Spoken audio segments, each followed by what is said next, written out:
when we connect to our books, we make time to connect with our books, and we really begin, we hear, you know, as we begin to share what we've written with other people, and we feel the impact of that, and we feel how our book ideas are being received, oftentimes there's a tremendous excitement that arises, and this tremendous feeling of possibility, and we know it. We're actually, our sort of purpose and the sense that we're on the right path, that the books are really the books that were meant to be written, everything sort of gets lined up.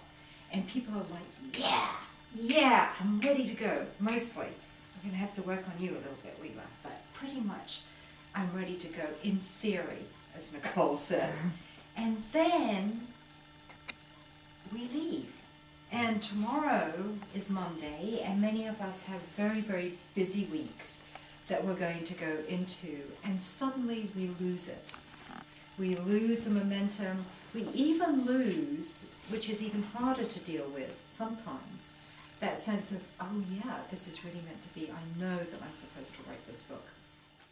Because we're on a heroic journey, we understand that these challenges, many of which are emotional, I can't really write, I can't do this, this is too difficult, this maybe wasn't such a great idea, all those things are part of it, because on any heroic journey, we and who we are is being called into question.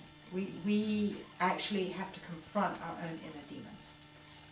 Likewise, on any heroic journey, there aren't just the internal demons of self-doubt and all of those things that we put on ourselves, but there are external challenges. There are really hard obstacles to overcome.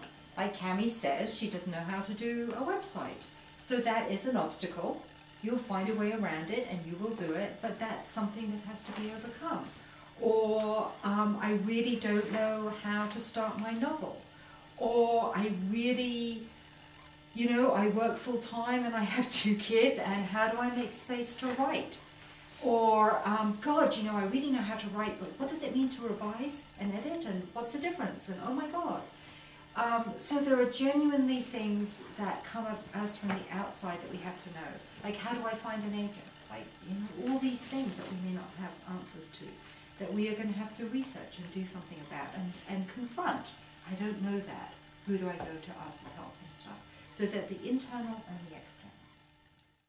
Likewise, on any heroic journey, there are the internal and the external allies. Right? We know that no hero, and it's a great American myth that you have the lone hero. There never was such a thing as a lone hero. You know, always you'll find that anybody who succeeds in anything had helpers along the way. So we have internal allies, just as we had internal demons, and our internal allies might be things like, we're really passionate about this. We have a great sense of organization. We know how to meet a deadline. We have all kinds of internal. We also have all kinds of external allies. We have our friends, we have our writing groups that we can create, we have people that can help us with editing, we have all kinds of experts that we can call on. So we have these external allies too. There isn't a demon that you have, internal or external, that doesn't have an internal or external ally. So in other words, there's no problem that you are going to carry out of here that you can't find a solution to. And if you know that, then that's going to be really helpful to you. To know that stuff is going to arise is really good to know.